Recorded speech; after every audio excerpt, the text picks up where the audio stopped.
Okay. So we'll jump to this one. What is Leighton's thoughts on crop rotation? Well, be honest, I think it's critical. I mean, if you want to talk about regenerative agriculture, it's critical. You can't do it in monocropping. You just can't. You need animals. You need rotating crops, minimalized tillage, roller crimper. There's techniques to doing it, but as far as ever regenerating soil using monocropping, forget it. It's not. You can be sustainable, but that's flatlining. Again, you're not improving. You're not getting better, but you're not sinking. So hopefully that answers that question.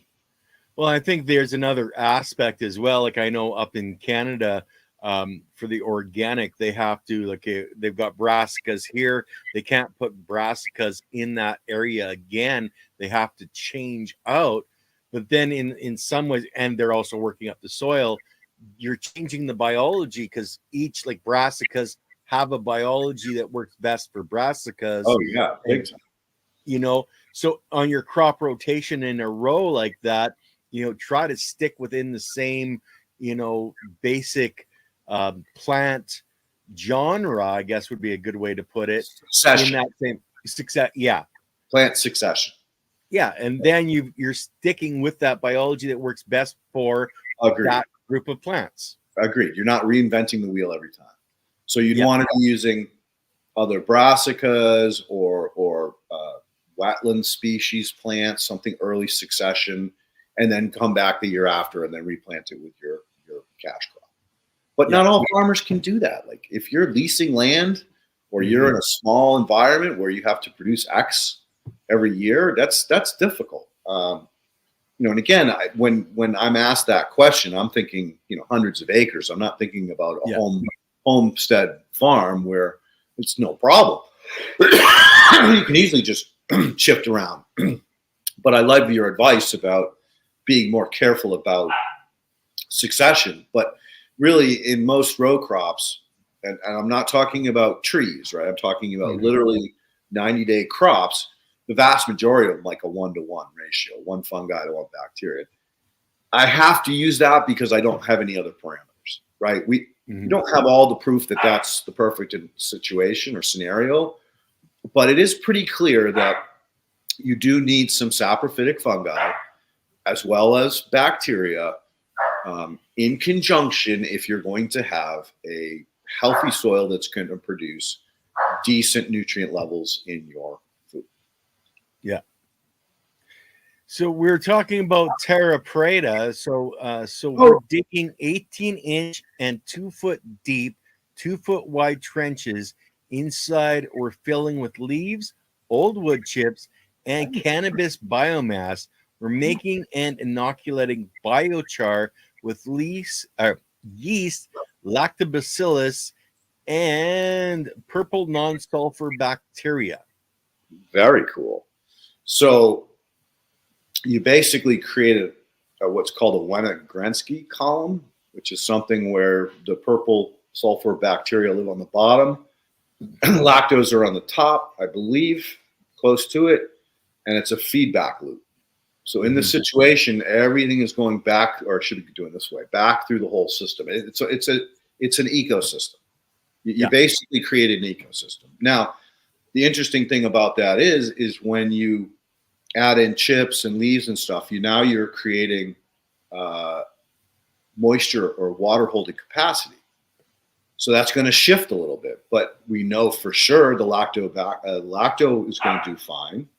The yeasts may come and go. You may lose the yeast. The purple sulfur guys, they'll do fine in that environment because if it goes anaerobic, no big deal. And I would have to believe in a wet environment. Again, I don't know where you live in the world. In a very wet environment, that is going to be more of an anaerobic digester than an aerobic digester because you dug a hole. And again, I don't know your soil conditions. I don't know if it's a draining soil. Like one of the things that I do often when I have a new client is I'll dig a hole Depending on what I'm trying to do, I try to find the horizons. So if I really need a lot of data, I'll get a backhoe or an excavator and I'll dig a ditch and really try to find out where my different horizons are.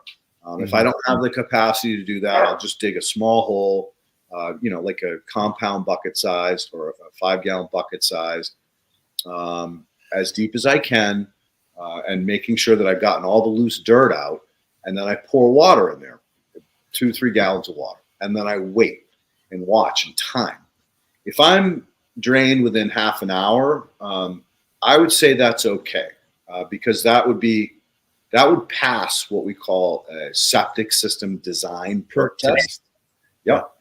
And it'll also give you generally, if water infiltrates, how long will it sustain before it's gone, right? How long will that rain last in that soil system before you need another rain or you need to supplement water? So the other test that I often do in this scenario is what's called an infiltration test. So that's where you take a pipe and you pound it down in the soil deep enough, like an inch or two, just so that when you pour water in it, the water doesn't run out from underneath it, right? That's really important if you're going to do an infiltration test. So I'll often take a 2-inch piece of PVC pipe. I'll cut it, a couple of 6-8 inches long. I'll bevel the bottom edge so it's easy to pound in the soil. That flat edge pounding into hard soil, you're gonna break the pipe trying to do it, right? So create a nice sharp edge on it. I usually use a block of wood on top, so again, I'm not like breaking off chunks of the PVC when I'm beating it with a sledgehammer, because that's what it's going to take. Yeah. And I beat it down until I can take the pipe that's sticking out, and I can't wiggle it. Like, I don't like get after it, but I'm like, it's snug, it's tight. Yeah, right. Pretty rigid, like, shake. Yeah. Once I can't get it to move much, unless I really get aggressive, then I'll pour about an inch of water into it, sometimes 2. But again, what I want to do is measure for 1 inch or 2, depending on what you want. But 1 inch is generally enough. But 1 inch isn't always easy to do. Sometimes you have to go a little bit more. Like, you're in the field, you're trying to pour water. You can't really get your finger in there to see how deep where the soil is. So try to shoot for 1. If you hit 2, it's not the end of the world.